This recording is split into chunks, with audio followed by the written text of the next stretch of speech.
I'd like your reaction to something President Obama just said while you were at your rally.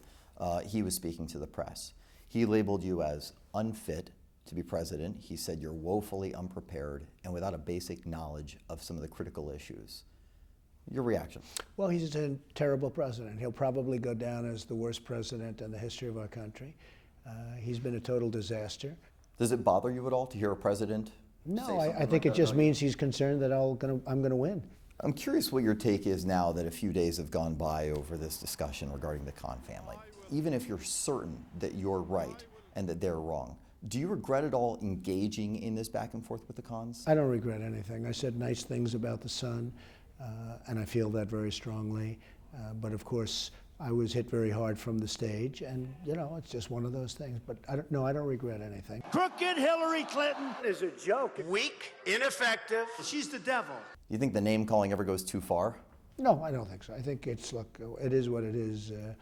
She's a very deceitful person. She lies. She cheats.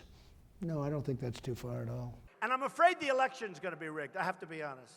Do you honestly believe that this election is rigged? Well, I'm talking about at the voter booth. I mean, we've seen a lot of things over the years, and now without the IDs and, you know, the voter IDs and all the things that are going on, and some bad court cases have come down. But do you have a reason to believe something illegal may be taking place? I just hear things and I just feel it. Warren Buffett kind of threw down a gauntlet. He said, I will release my taxes. I'm also being audited. If Donald Trump does the same, I'll meet him and we'll do it together. You have any interest in that challenge? I don't know Warren Buffett. I've never met Warren Buffett. I don't really care what he says. It doesn't matter. He's a Democrat. He's been a Democrat. He's been for her, and that's fine. I don't care anything about Warren Buffett.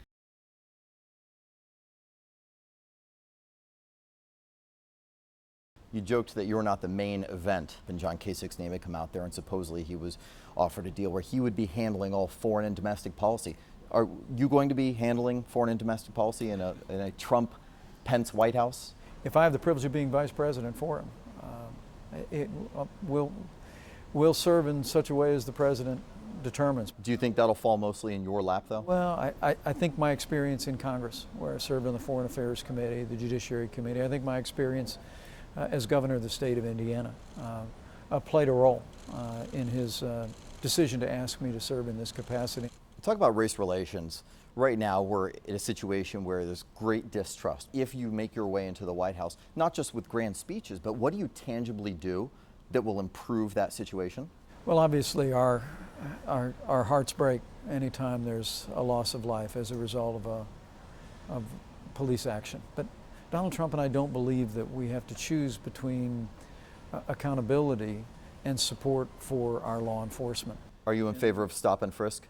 I think what we need is leadership from the top that will stand with our law enforcement community, make sure that they have the tools that they need.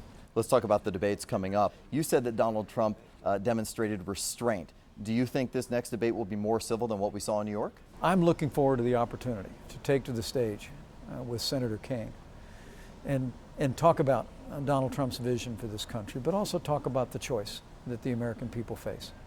And I really do believe this is no ordinary time in the life of our nation. Senator Kaine implied that perhaps it's more about talking about the tops of the ticket. Is there one thing that you would change about Donald Trump's tone, his style?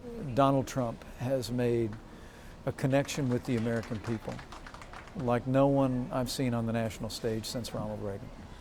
He's plain spoken, he's candid.